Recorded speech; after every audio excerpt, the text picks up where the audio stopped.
Hi friends, எல்லோரும் எப்படி இருக்கீங்க? இப்போ நம்ம பார்க்க போகிறது என்னென்னு பார்த்தீங்கன்னா, தை அமாவாசை.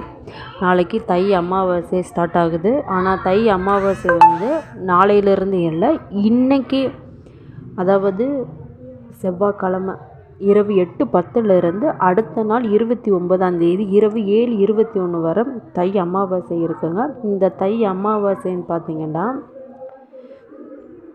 நம்ம முன்னோர்களுக்கு வந்து எப்படி வந்து சமையல் செஞ்சு படைக்கணும் அப்படின்றத நம்ம இப்போ பார்க்க போகிறோம்.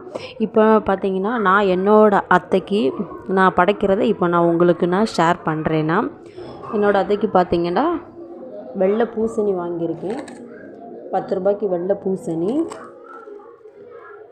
10 ரூபாய்க்கு வாழைத்தண்டு, வாழைக்காய் எங்கேயும் கிடைக்கல, பாசிப்பருப்பும் துவரம்பருப்பும் வாங்கியிருக்கேன், ஊதுபத்தி, சாம்பிராணி, சூடம் வாங்கியிருக்கேன், மிளகு, பூண்டு 1/4 கிலோ, அப்பளம், பாயசம், இதெல்லாம் நான் வாங்கியிருக்கேங்க. நான் ரசமும் எப்போவுமே வைப்பேன் எங்கள் அத்தைக்கு, அவங்களுக்கு பிடிக்குன்றனால நான் அதையே நான் வச்சுருவேன். இந்த பூசணிக்காய் பார்த்திங்கன்னா சாம்பார் வைக்கிறதுக்காக, வாழைத்தண்டு பார்த்திங்கன்னா அது பொரியல் பண்ணிவிட்டு அப்பளம் வச்சுட்டு பாயசம் மிக்சிங் இது பண்ணலாம் அப்படின்றதுக்கு இருக்குது. உங்களுக்கு தெரிஞ்ச முறையில் நீங்கள் பண்ணலாம், இப்படி பண்ணன்றது கிடையாது. ஆனால் வாழைக்கான்றது சேர்த்திங்கன்னா அது ரொம்ப விசேஷம். எனக்கு வாழைக்காய் கிடைக்கல, வாழைக்காய் கிடைக்காதனால நான் வாழைத்தண்டு இது வச்சு நான் படைக்க போகிறேன்.